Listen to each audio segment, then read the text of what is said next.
GT3 차량은 마무리 저희 이제 프로시에 GT자가 붙은 그 GT4, GT3 뭐 이것도 아시겠지만 이제 그 레이스 트랙에서 그대로 사용해도 물론 모든 프로시가 마찬가지지만 그대로 사용하실 수 있을 뿐더러 또 트랙에서 최고 성능을 낼 수 있는 그런 차량이죠. 또한 그 어떤 그런 순수함을 그대로 간직하고 있는 모델이기도 합니다.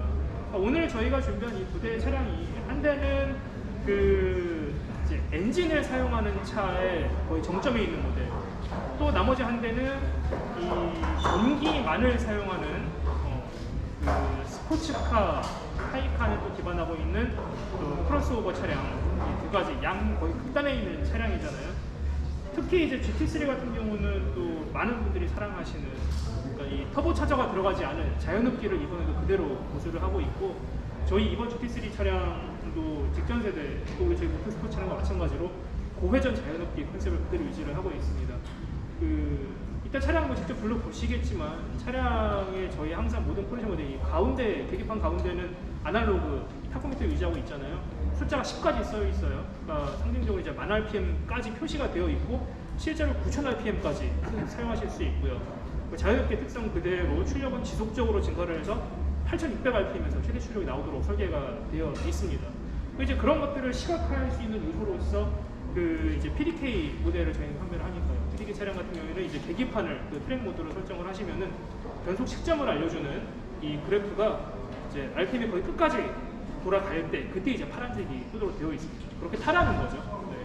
그래서 그런 4000cc 고회전 자연흡기 엔진의 그런 특성들, 그리고 거기에 맞게 설계된 8단이 아닌 7단 PDK, 최고속도도 7단에서 나오죠. 그러니까 이 모든 단수를 다 쓰고 기어비를 촘촘하게 해서 가속력을 끌어올리는 그런 컨셉을 만들고 있습니다.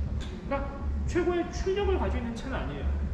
510마력이면 사실 고출차가 워낙 흔하고 또 포르쉐 안에서도 600마력이 넘는 차들, 예를 들면 저기 있는 타이칸 터보 같은 경우는 오버부스트 출력이 680마력이잖아요.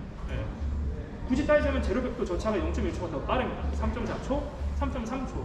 하지만 이 차량은 트랙에서 더욱더 그런 제성을 발휘할 수 있는 특화된 설계를 통해서 특히 되게 자랑하고 싶은 거는 직전 세대 대비 출력의 증가는 불과 10마력에 불과하지만 그런 어떤 경량화 요소들, 그리고 뭐 처음으로 911 양산에 도입한 W10원 전용 서스펜션 등등을 통해서 공차 중량 자체는 이제 거의 같음에도 불구하고 트랙에서의 성능이 유로그룹 20.6km 트랙 기준으로 직전 세대보다 17.5초를 당겼죠. 그래서 6분 55초라는 기록을 가지고 있는 것, 20.8km 트랙에서도 6분 59초를 기록을 하고 있습니다. 그래서 양산 차량 기준으로 이제 7분 벽 이내에 이렇게 들어와 있다는 그런 놀라운 성능을 이 차를 통해서 정말 그 자랑을 하고 있고요. 특히나 이 차량 이제 쭉 한번 저쪽에 좀 둘러보시면은 혹시나 이제 GT3 차량에서 눈에 크게 띄는 부분들이 거의 뭐 뻥 뚫려 있다시피 한 이런 전면부, 또 이번 모델 같은 경우에는 후드 끝에 이런 공기가 나갈 수 있는 부분, 바로 이제 전면에 들어온 공기가 쿨링을 하고 그대로 나가면서 전면에 이 말하자면 다운포스를 도와주는 역할, 그러면서도 전면의 트렁크 공간은 그대로 유지를 하고 있다는 그런 점들, 또 그리고 뭐 눈에 보이진 않지만 도색이 되기 때문에 이런 것들은 지금 다 이제 카본으로 만들어져 있죠. 후면의 리어 윙, 그리고 이제 엔진을 덮고 있는 그 이제 리어 스포일러 전부 다 카본으로 만들어져 있고, 옵션상으로 그 루프도 카본 하실 수가 있습니다. 그래서 그런 순수한 루프 스포츠를 정말 성능을 지향하고 있는 모습 보실 수가 있고요. 참고로 이 공간에 있는 차량은 저희가 이제 독일 본사에서 빌려온 차량이에요. 그래서 독일 차량을 그대로 보시고 있고요. 무대에 있는 차량은 국내사양입니다. 그러다 보니까 지상고가 1cm가 차이가 나요. 이 차량이 조금 더 깔려 있습니다. 국내 차량은 이제 국내 기준에 맞도록 제작을 하면서 이 차량보다 이제 1cm가 높게 설계가 되어 있습니다. 한번 측면 후면을 이렇게 쭉 돌아가 보시면은 사실 저희가 굉장히 이런 자랑하고 싶은 요소들 중에 그럼 어떤 이 차량에서 강조하는 그런 에어로다이나믹 요소들은 사실 이런 것들이 그냥 눈에 보이는 것뿐만 아니라 이번 세대에서는 또 양산차에서 찾아보기 굉장히 힘든 부분이 있잖아요. 예를 들면 이 스완넥 타입으로 되어 있는 리어윙 잘 아시죠? 그래서 모터스포츠 차량, 뭐 예를 들면 뭐 DTM 같은 데 출시하는 차량도 이런 형태를 굉장히 많이 달고 있고, 즉 윙의 하부에 걸리는 게 없게 함으로써 윙 하부로 흘러가는 공기가 더 원활하게 나가면은, 그러니까 이게 아시다시피 지금 비행기 날개를 뒤집은 거랑 같은 형태잖아요. 그러다 보니까 여기에 가리는 게 없으면은 이 말하자면 방포스를 방해하는 요소를 이거 있다고 해서 방해되는 건 아니지만 그런 것들을 굉장히 더 최소화할 수가 있고, 화면의 디퓨저도 보시면은 그냥 이게 멋으로 다른 디퓨저가 아니라 굉장히 급격하게 올라오는 부분, 그리고 이런 핀들이 보통 이제 이 부분에서 다운버스를 많이 생각하시지만 디퓨저 역할 잘 아시는 것처럼 이제 공기가 뒤쪽으로 원활하게 빠져나가게 하면서 차가 바닥에 들러붙게 해주는 그런 이제 진공을 만드는 역할을 그런 것들을 하지 않습니까? 그런 것들이 사실은 보이는 요소에서도 조금이라도 더 그런 방해 요소들을 제거하는 점, 그리고 보이지 않는 요소에도 신경을 많이 쓰고 있는 이런 점들이 이 차량이 뭐 출력이나 변속기에서 드라마틱한 변화가 없음에도 불구하고 트랙에서의 기록을 무려 17.5초씩이나 단축할 수 있게 해주는 그런 요소로 작용을 하고 있죠. 특히 그 W15 전륜 서스펜션 같은 경우에는 저희의 이 911 양산 차량에는 사용한 적이 없어요. 물론 이제 아시는 것처럼 911 RSR 같은 모터스포츠 차량에는 뭐 엔진을 미드십으로 배치하고 전륜에도 W15를 넣고 그런 것들이 있었는데, 그런 것들을 사실 어찌 보면은 뭐 못해서 안 한 게 아니라 그것이 없어도 낼 수 있는 성능들의 어떤 이제 굉장히 높은 수준에까지 다다랐기 때문에, 그렇다면 이제는 911 차량에도 전륜에 W15 서스펜션 장착을 함으로써 그런 어떤 노면과의 어떤 뭐 로드 홀딩 성능을 더욱더 개선한다든지, 또 그리고 그런 조향에서의 날카로운 부분 등을 더 업그레이드하는 그런 요소로 작용을 하고 있습니다. 911 GT3에서 또 제가 빼본 건 혹시 없을까요? 네. 사실 뭘 외워야 되거나 그런 건 아닌데 굉장히 중요한 부분들을 말씀을 많이 드린 것 같고요.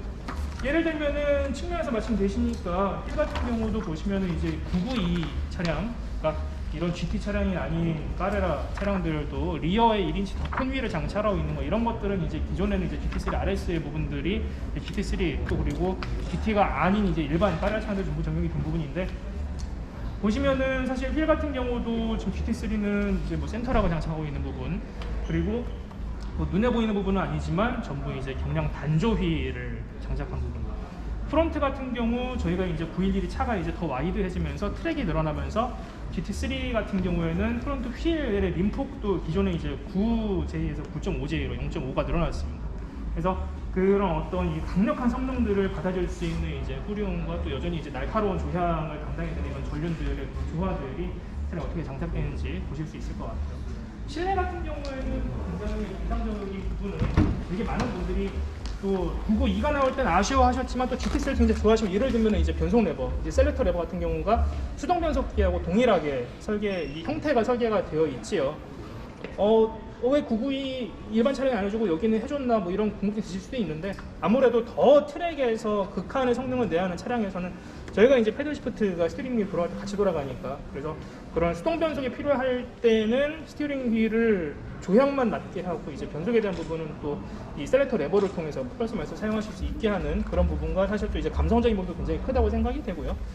이 차량 같은 경우에는 지금 이제 버켓 시트 사용이 적용이 되어 있습니다. 그래서 국내에서 동일하게 버켓 시트를 선택을 하시면은 롤 케이지는 이제 무상으로 장착하실 수가 있으세요. 선택 가능하신 부분이고요. 롤 케이지의 가격은 별도로 이제 그 고객이 내시진 않습니다. 무상 옵션인데 이제 그걸 위해서는 버켓 시트를 선택을 하셔야 되고요. 버켓 시트는 참고로 이렇게 자세히 들여다 보시면은 지금 여기 마침 저기 모델카도 하나 마련이 되어 있는데 918하고 형태가 동일해요. 완전히 동일한 형태가 가지고 있고 전체가 이제 카드가 만져 있습니다. 그래서 이 시트만으로도 저희가 이제 무대 위에 있는 국내 사양 같은 경우 이제 18웨이 시트 옵션을 넣었어요.